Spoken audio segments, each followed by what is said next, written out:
So last class we have seen one transistor DRAM. So today we discuss three transistor DRAM, 3T DRAM.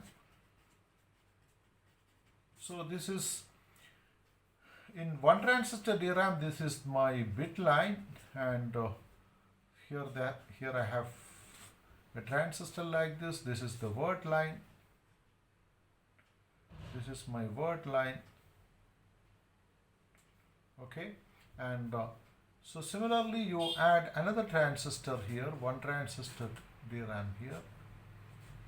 So this is the word line.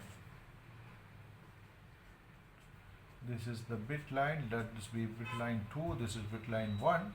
So in between, this is my capacitor. So this transistor be M1 and this is M3. So in between these two transistors you connect another NMOS. So this is a 3 transistor DRAM. So this word line is called the read word line. This word line is called the write word line. So through two word lines, one is read word line and the other is write word line.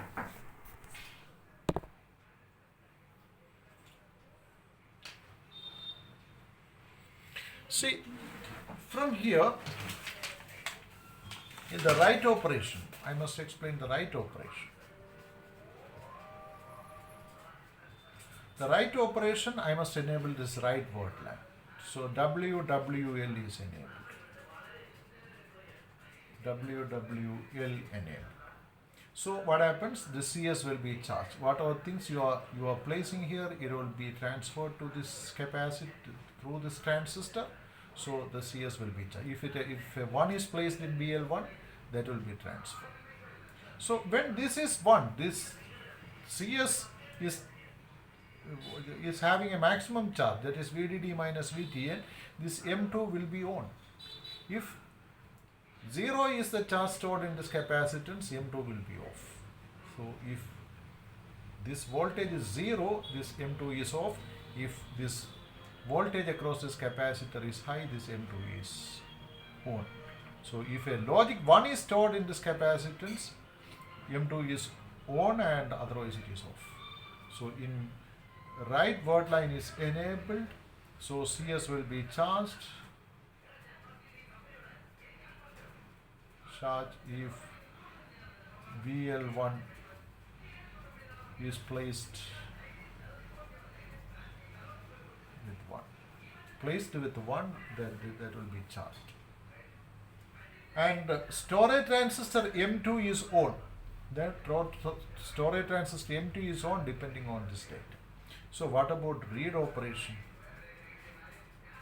Read word line must be enabled.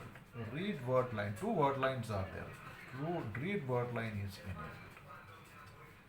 So read word line is enabled, so this transistor is enabled. So this is on. So if this bit line is precharged high, so if this transistor is on, it means if a stored data is 1, this bit line will be falling down through this M3 and M2. So if 1 is stored, BL2 falls. BL2 falls through M3 and M2 because M2 on.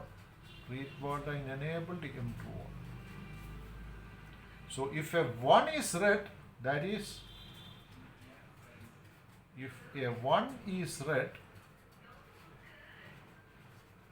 BL2 falls. It is a kind of inverse operation. If a 1 is stored, this BL2 falls. If a 0 is read, BL2 remains as it is. If a 0 is read,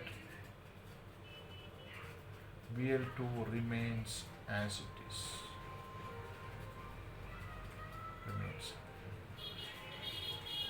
So this is an inverse kind of read. So this is the 3T DRAM. So 3T DRAM consists of 3 transistors. Between M1 and M3, another NMOS transistor M2 is connected. So this status of this M2 is depending on the charge stored in this capacitance.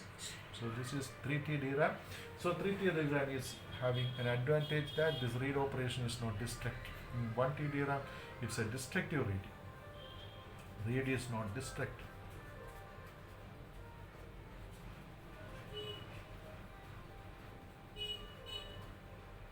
So this is on 3T DRAM.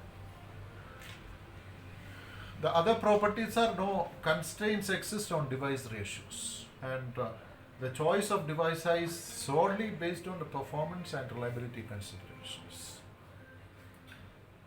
and no specific process steps required for making this transistor, because that forms the gate capacitance of this capacitance, that is forms the gate capacitance of the transistor.